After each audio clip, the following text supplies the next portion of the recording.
Bismillahirrahmanirrahim. Assalamu alaikum students. Today we are going to study about uses of expansion and contraction in liquids. जो भी liquid कहीं भी store किया जाए तो उसमें एक्सपेंशन और कॉन्ट्रैक्शन होगी. कार के रेडिएटर में कूलेंट डाला जाता है, उसके लिए भी एक्सपेंशन की जगह रखी जाती है. इसी तरह लिक्विड्स की बॉटल को कभी भी कम्प्लीटली फुल नहीं किया जाता, हमेशा थोड़ा सा गैप रखा जाता है ताकि वो एक्सपेंड और कॉन्ट्रैक्ट हो सके. थर्मोमीटर्स जो हैं वो हमें किसी भी बॉडी का टेम्परेचर बताते हैं कि वो कितनी हॉट या कितनी कोल्ड है, और उसके लिए हम थर्मोमीटर यूज़ करते हैं. डिफरेंट स्केल्स हैं, डिग्री सेंटीग्रेड, डिग्री फ़ारेनहाइट और केल्विन.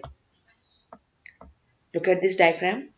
इसमें तीनों स्केल्स शो हो रहे हैं. केल्विन जो है ये एसआई सिस्टम इंटरनेशनल का यूनिट है. सेल्सियस डिग्री सेंटीग्रेड कहलाता है. फ़ारेनहाइट डिग्री फ़ारेनहाइट कहलाता है. वाटर का फ्रीजिंग पॉइंट डिग्री सेंटीग्रेड पे 0 है, डिग्री फ़ारेनहाइट पे 35 और केल्विन पे 273. Normal body temperature 37 degree centigrade होता है या 98.6 डिग्री फ़ारेनहाइट, और वाटर का बॉइलिंग पॉइंट है 100 डिग्री सेंटीग्रेड, 212 डिग्री फ़ारेनहाइट या और केल्विन पे 373 Kelvin. Now we are going to study about clinical thermometer. ये एक स्पेशल तरह का थर्मोमीटर होता है जिसमें मरकरी एक ग्लास बल्ब में होता है, जिसके साथ अटैच कैपिलरी होती है, और ये ग्रेजुएटेड ग्लास केसिंग में होता है. 3 चीज़ें ग्लास की. एक ग्लास बल्ब है जिसमें मरकरी फील्ड है, एक इसके अंदर बारीक सी ग्लास की ट्यूब है जो कैपिलरी ट्यूब कहलाती है. इसके इर्द गिर्द एक ग्लास की केसिंग है. इस ग्लास की केसिंग के ऊपर ग्रेजुएटेड स्केल है. यहाँ पे देखिए डिग्री फ़ारेनहाइट का है. इस पे जो रेड एरो है 98.6 degree Fahrenheit normal body temperature को मार्क कर रहा है. दूसरी डायरेक्शन पे डिग्री सी है और यहाँ पे 37 को रेड से शो किया गया है जो कि नॉर्मल बॉडी टेम्परेचर को शो कर रहा है. यहाँ पर एक कंस्ट्रक्शन होती है इस जगह पे, अगर गौर से आप देखें एक बेंड होता है जो कि इस मरकरी को खुद ब खुद आगे नहीं जाने देता. सिर्फ जब मरकरी गर्म होगा, हीट अप होगा, तो वो उस टेम्परेचर के अकॉर्डिंग फैलेगा, एक्सपैंड होगा और इस ये पतली वाली कैपिलरी ट्यूब में आगे की तरफ जाएगा. ये जो बेंड ग्लास है ऊपर, ये मैग्नीफाइंग लेंस के तौर पे काम करता है और हम इसके ज़रिए देख सकते हैं. टेम्परेचर नोट करने से पहले हाथ से रिस्ट की फ्लिक मूवमेंट करते हैं, जिसके ज़रिए ये मरकरी नीचे की तरफ आ जाता है, और फिर इसको देखना होता है, रीड करना होता है कि वाकई वो नीचे की तरफ आ गया. ऐसा ना हो कि पहले बुखार चेक किया 102 और फिर दोबारा हमने सही तरह उसको फ्लिक ना किया हो और दोबारा बच्चे के या पेशेंट के मुंह में डाल दें और चेक करें तो फिर 102 आ जाए, हालांकि बेशक उस वक्त बुखार उतर चुका. तो हर दफ़ा टेम्परेचर चेक करने से पहले इसको फ्लिक करके इसका मरकरी कॉलम नीचे तक लाना होता है, यहाँ तक कम से कम आ जाए, और फिर उसके बाद इसके ज़रिए टेम्परेचर चेक करना होता है. ये देखें कैसे हम मरकरी थर्मोमीटर के ज़रिए टेम्परेचर को चेक कर सकते हैं. इसकी एक छोटी सी वीडियो है, इसको देखें. एक तो नहाने इससे टेम्परेचर बॉडी का लो हो जाता है, इसलिए अगर पेशेंट हैज़ टेकन बाथ तो एटलीस्ट 10 मिनट्स वेट करें ताकि बॉडी टेम्परेचर नॉर्मल हो जाए. बच्चों के लिए बेहतर होता है कि आर्मपिट में चेक करें. ये देखिए फ्लिकिंग मूवमेंट किस लिए की जा रही है कि ये यहाँ तक आ जाए, 35-36 तक आ जाए या उससे भी नीचे आ जाए. इसके बाद अगर पेशेंट बड़ा है तो उसके मुंह में डाल सकते हैं, लेकिन थर्मोमीटर को वॉश किया होना चाहिए विद ड्रिंकिंग वाटर.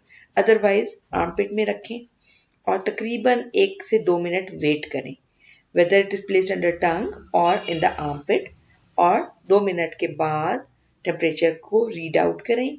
जो भी टेम्परेचर है उसको नोट कर लें. बहुत सारी बीमारियों में बेहतर होता है. और फिर उसके बाद इसको वॉश कर लें और फिर स्टोर कर लें ड्राई करके.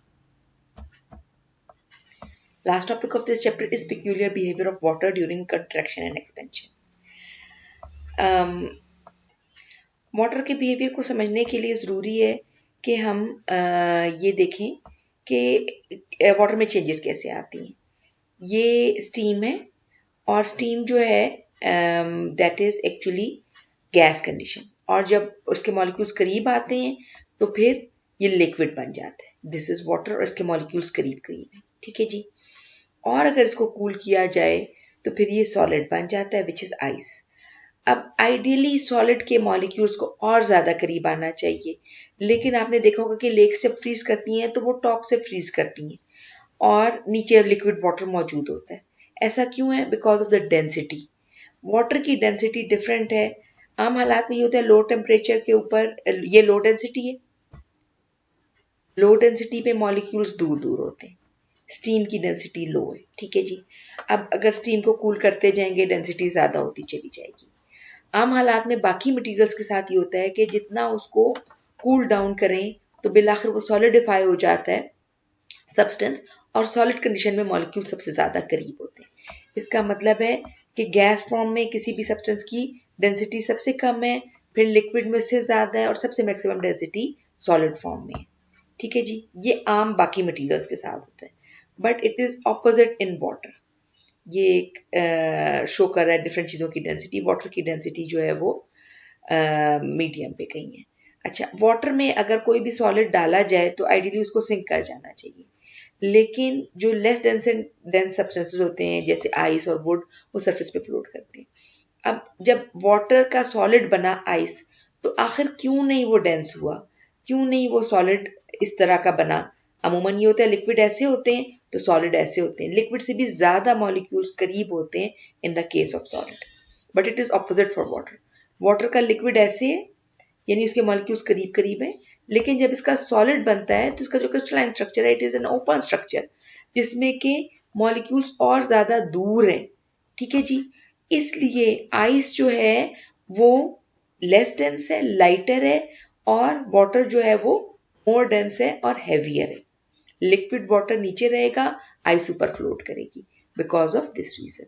ये देखें, ग्लास में जब भी आप पानी में आइस डालते हैं तो वो इसीलिए ऊपर फ्लोट करती है क्योंकि आइस के मॉलिक्यूल ज्यादा दूर हैं as compare to liquid water. अब विंटर में जब बहुत ज्यादा सर्दी पड़े, बर्फ पड़े, तो जो लेक्स वगैरह है उसमें क्या होता है, समर का टेम्परेचर ये है लेक्स का, यानी कि जो गर्म पानी वो ऊपर होगा, और जैसे जैसे पानी ठंडा होता जाएगा वो नीचे बैठता चला जाएगा।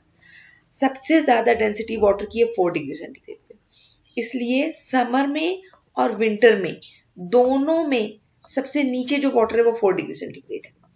समर में हॉट वाटर, इसको ऊपर से हीट मिल रही है ना, ठीक है, तो जो पानी गर्म होता जाएगा उसके मॉलिक्यूल जरा दूर दूर होंगे, वो ऊपर की तरफ आएंगे, उसकी डेंसिटी कम है। लेकिन जो ठंडा पानी है 4 डिग्री सेंटीग्रेड, वो सबसे नीचे होगा। विंटर में क्या होता है कि instead of getting heat from above, lakes and ponds get coldness from above. ऊपर से ये ठंडी होती चली जाएंगी, जब ऊपर से ठंडी होती चली जाएंगी तो वाटर का टेम्परेचर कम होता चला जाएगा, हत्ता कि ये होगा कि 4 डिग्री सेंटीग्रेड का पानी जो सबसे डेंस है, सबसे हैवी है, वो सबसे नीचे होगा। अब 4 से कम टेम्परेचर पे क्या होता है, आइस क्रिस्टल फॉर्मेशन बनने लगते हैं, और वाटर के मॉलिक्यूल एक दूसरे को धक्के देते हैं और दूर दूर होते चले जाते हैं। 3 पे उससे कम, 2 पे उससे कम, 1 पे उससे कम, सबसे कम जो डेंसिटी आइस की है वो 0 डिग्री सेंटीग्रेड पे। तो टॉप की लेयर फ्रीज हो जाएगी और वो सरफेस पे रहेगी, और नीचे वाटर लिक्विड फॉर्म में रहेगा, पर्टिकुलरली सबसे नीचे उसका टेम्परेचर कितना होगा, 4 degree centigrade. So in this way the water will freeze at the top and not from the bottom. अच्छा, लेक्स पे अगर ऊपर हमें नजर आ रही हो इस तरह बर्फ, फिर भी नीचे वाटर होता है, और आइस एक इंसुलेटर के तौर पे काम करती है। आइस की लेयर एक इंसुलेटर है और वो ऊपर से ठंड को नीचे नहीं आने देगी, इसलिए नीचे पानी लिक्विड फॉर्म में रहेगा और फिशेस आराम से नीचे स्विम करती रहेंगी, and life will survive under water. Aquatic life जितनी भी है फिशेस की, वो स्विम करते रहेंगे। ऊपर एक आइस की लेयर बन जाएगी 0 डिग्री सेंटीग्रेड की, जो कि इतनी सॉलिड होगी कि उसके ऊपर एनिमल्स मूव कर सकते हैं, ह्यूमंस भी मूव कर सकते हैं। बाज़ औक़ात पतली हो तो खुदा ना खास्ता टूट भी सकती है और ठंडे पानी में गिरने से डेथ भी हो सकती है एनिमल्स या ह्यूमंस की। लेकिन अगर थिक लेयर हो आइस की, स्ट्रॉन्ग हो, तो उसके ऊपर आइस स्केटिंग और बहुत सारी गेम्स वगैरह की जाती है। बहरहाल मॉलिक्यूल्स लिक्विड वाटर के इस तरह करीब करीब होते हैं और आइस के इस तरह ओपन स्ट्रक्चर में दूर दूर होते हैं। This is a very peculiar behaviour of water के बाकी सारे सब्सटेंसेस जब सॉलिड फॉर्म में आते हैं तो उसके मॉलिक्यूल और ज्यादा करीब होते हैं, लेकिन वाटर के लिक्विड के फॉर्म में 4 डिग्री सेंटीग्रेड पे सबसे ज्यादा करीब होते हैं। Maximum density of water is at 4 degree centigrade, और जब इसमें आइस फॉर्मेशन होती है तो इसके मॉलिक्यूल्स एक दूसरे से दूर हो जाते हैं। That's all for today.